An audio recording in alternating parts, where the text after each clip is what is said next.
empezar hablando de la arquitectura neoclásica. ¿Y qué es la arquitectura neoclásica? La arquitectura neoclásica española se desarrolló durante el siglo XVIII y parte del siglo XIX, influida por los principios estéticos del neoclasicismo.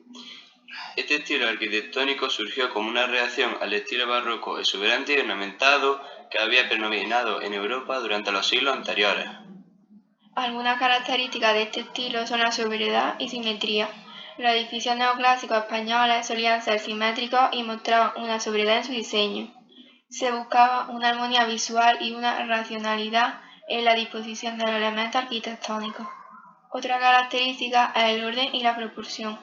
Se hacía hincapié en la aplicación de órdenes arquitectónicos clásicos, como el orden dórico, jónico y corintio.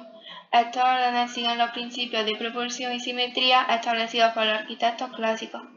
Este estilo también se caracterizaba por la utilización de frontones y columnas, que eran elementos comunes de la arquitectura clásica española. Las columnas se utilizaban para embellecer fachadas y darle un aspecto monumental. Además, el clasicismo en España estuvo estrechamente relacionado con los ideales de la Ilustración, promoviendo la racionalidad, claridad y el orden en la arquitectura como reflejo de los valores intelectuales de la época. ¿Qué elementos arquitectónicos se utilizaban? Se utilizaban frontones de forma triangular. En la Grecia clásica se remataban las fachadas de los templos con estos frontones, y los romanos siguieron el ejemplo. Como elemento arquitectónico fue de nuevo muy utilizada la arquitectura del Renacimiento, del Barroco y del Neoclasicismo. A menudo se acompañaban por tondos medallones ubicados en mitad del frontón. El frontón se convirtió en un elemento habitual que realzaba templos religiosos y edificios civiles, coronaban puertas, ventanas y hornacinas. También se utilizaba entablamiento. Se llama entablamiento al conjunto de piezas que se coloca encima de las columnas y son elementos básicos de la arquitectura clásica. El entablamiento se divide en arquitrabe, friso y cornisa. Otros elementos muy utilizados por el neoclasicismo fueron las columnas y pilastras. La columna es un elemento arquitectónico vertical de forma circular cuya función puede ser de sujeción o decoración. La columna clásica está formada por tres elementos: basa, fuste y capitel.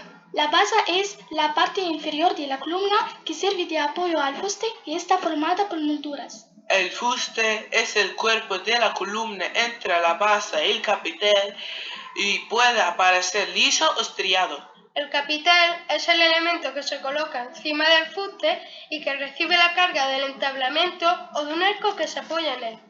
Y la pilastra es un pilar o columna adosada a un muro o pared. Su función puede ser de sujeción o meramente decorativa y está compuesta de los mismos elementos arquitectónicos que las columnas, basa, fuste y capitel, según los diferentes órdenes arquitectónicos.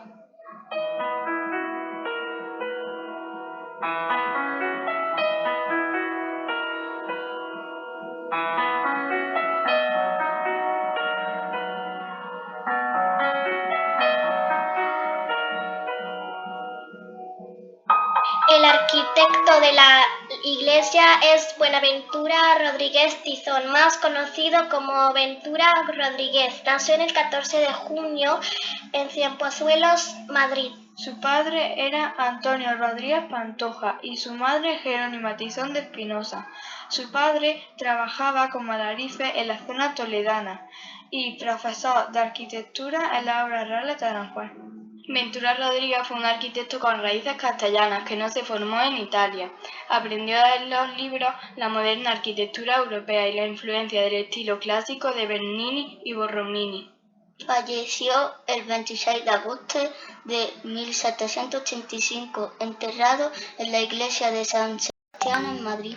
En cuanto al estilo arquitectónico, Ventura Rodríguez fue un arquitecto español del siglo XVIII, considerado junto con Juan de Villanueva el principal arquitecto del país y el último barroco. Su trayectoria se sitúa entre dos grandes corrientes artísticas, el barroco y el neoclásico de la Ilustración europea. Durante el reinado de Fernando VI se contratan a artistas extranjeros para trabajar las obras cortesanas. Cuando Jubara va a visitar las obras reales del Palacio Real de Aranjuez, donde trabajaba el padre de Ventura Rodríguez, se da cuenta de las grandes dotes que tenía Ventura como dibujante y solicita al rey Fernando VI que le sea asignado como delineante del Palacio Real. Cuando en 1736 muere Jubara, un discípulo suyo continuó con las obras del Palacio Real. Este fue Sacchetti. Mantiene trabajando con él Aventura Rodríguez y en 1741 fue nombrado aparejador segundo del Palacio Real de Madrid. En 1749 el rey Fernando VI lo elige para que construyera la capilla del Palacio Real de Madrid, por delante de su maestro Sacchetti. En 1752 fue nombrado director de la Real Academia de Bellas Artes de San Fernando y en 1764 fue nombrado arquitecto de la Vía de Madrid. Pero el rey Carlos III aparta a Aventura Rodríguez de las obras reales, junto a Sacchetti, y nombra como maestro de obras reales a Sabatini. El 18 de octubre de 1766, el Consejo de Castilla lo nombra arquitecto supervisor de todos los planos que necesiten aprobación del Consejo. Ventura Rodríguez trabaja en Andalucía, controlando que los planos de reforma de la iglesia y construcciones religiosas tengan la aprobación de la Academia de Bellas Artes de San Fernando.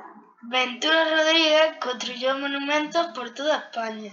En Madrid hizo el Gran Monasterio de la Encarnación, el Palacio de Liria, el Palacio del Infante de Luis, el Hospital General de Madrid, actual Museo de Reina Sofía, Fuente Cibeles, Fuente Neptuno, Fuente de Apolo y el Paseo del Prado.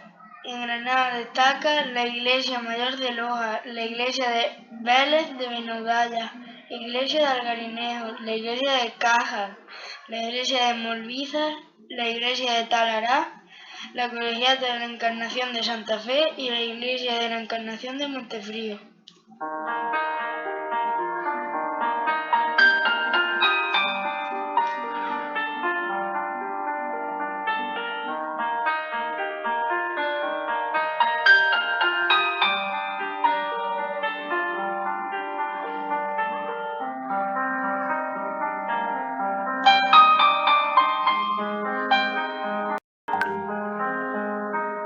Ahora vamos a hablar de nuestra iglesia, la iglesia Santa María la Mayor. Algarinejo ya tenía una iglesia desde 1578, del siglo XVI, donde se celebraban los oficios, situada donde se encuentra la actual iglesia y con unas dimensiones más pequeñas. Esta iglesia surgió a la advocación de Santa María la Mayor. En el año 1772 se decide derribar dicho edificio porque era pequeño para la población y además necesitaba reformas. Desde el año 1779 hasta el año 1794 dura la construcción de la iglesia nueva, 14 años y medio. Fue construida en 1779 con promesa del quinto marqués de Algarinejo, don Francisco de Paula Fernández de Córdoba, ante la imagen de nuestro Padre Jesús Nazareno, rogándole que lo sanara y a cambio le construiría una iglesia todo lo mejor que pudiese. El nombre de la iglesia es Santa María la Mayor. El arquitecto que construyó la iglesia de Algarinejo se llama Ventura Rodríguez Tizón. El edificio está construido con planta de cruz latina, compuesta por dos brazos que se cruzan siendo uno más largo que el otro. Nos recuerda a la cruz en la que murió Cristo, así la entrada principal de la iglesia estaría a los pies de la cruz y el altar mayor en la cabecera. El transepto sería la nave transversal que cruza la planta de cruz latina.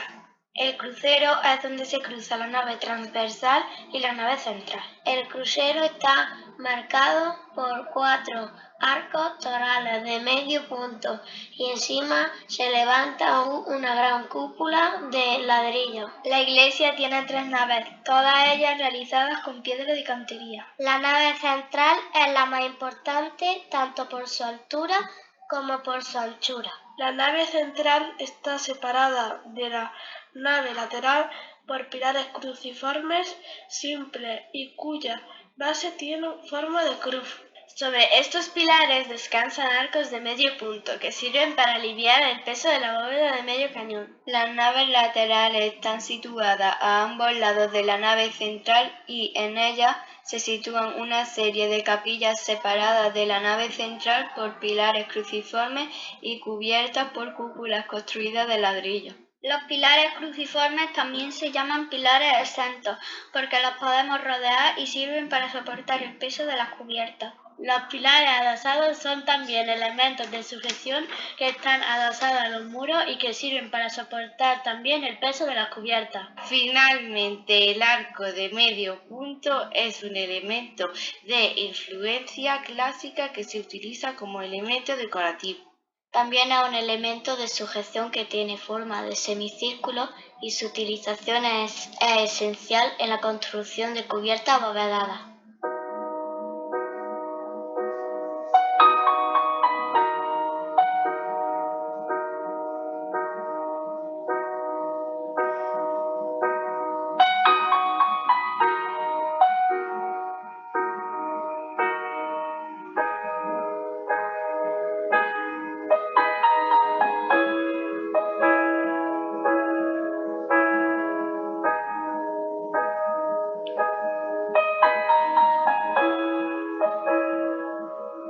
En cuanto a las cubiertas de la iglesia, la nave central está cubierta con una bóveda de medio cañón más ancha y más alta.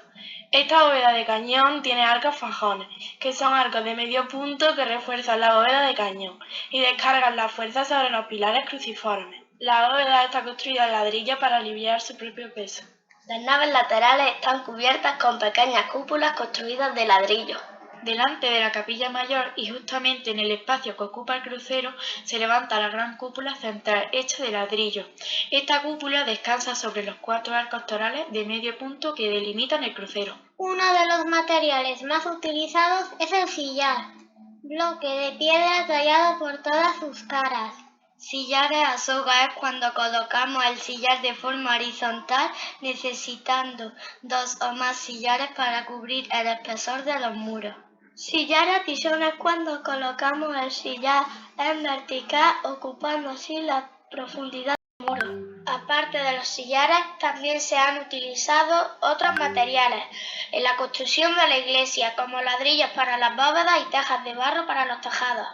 La iglesia tenía un coro alto, realizado en madera que estaba colocado en los pies de la nave central, junto a la puerta principal. También tenía un órgano situado en el coro. El púlpito estaba colocado cerca al altar, en uno de los muros laterales de la capilla mayor, y se utilizaba para predicar la palabra de Dios.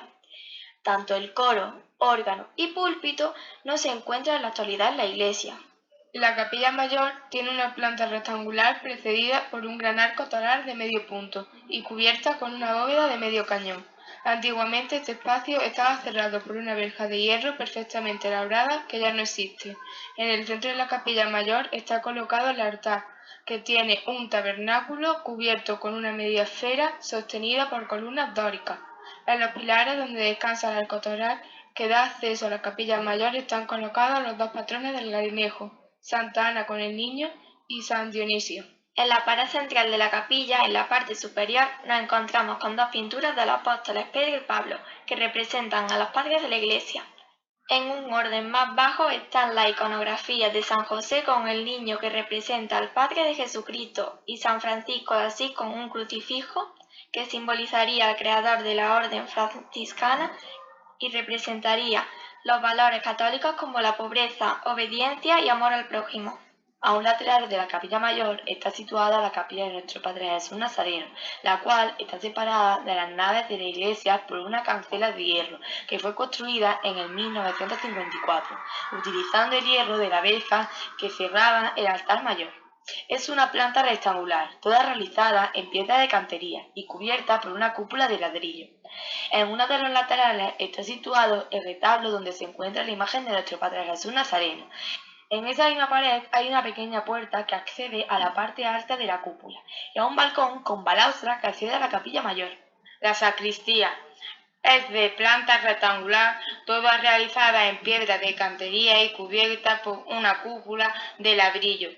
En una de las paredes hay una pequeña puerta que accede a la parte alta de la cúpula y a un balcón con balaustra que accede a la capilla mayor. De la sacristía se entra a la torre y al exterior por una pequeña puerta. El interior de la iglesia tiene muy poca ornamentación, salvo algunos encuadres en las ventanas, puertas, frontones y cornisas. Combina vanos de medio punto, óculos ciegos y ventanas adinteladas. En cuanto a la torre del campanario, para acceder a ella se tiene que pasar por la sacristía. Es de planta cuadrada y tiene 3 cuerpos. En el último se abren 4 vanos con arcos de medio punto realizados en piedra de cantería. En este cuerpo es donde se encuentran colocadas las 3 campanas de bronce con badajos de hierro. Para acceder a dicho cuerpo se sube por una escalera de piedra en forma de caracol. Finalmente vamos a hablar de las portadas. En el exterior de la iglesia destaca un reloj de sol, con esferas de piedra circular, incrustado en una de sus esquinas, que data del año 1790. La iglesia posee 3 portadas, realizadas en piedra de cantería. La portada principal, orientada hacia el sur, está situada a los pies del templo y está precedida por 2 escalinatas como acceso a la entrada principal. Presenta una puerta adintelada, enmarcada con molduras y frontón curvo. Más arriba un óculo ciego, terminando la fachada con un frontón triangular. Además posee otras 2 entradas laterales, con características similares a la principal. Es que estoy grabando.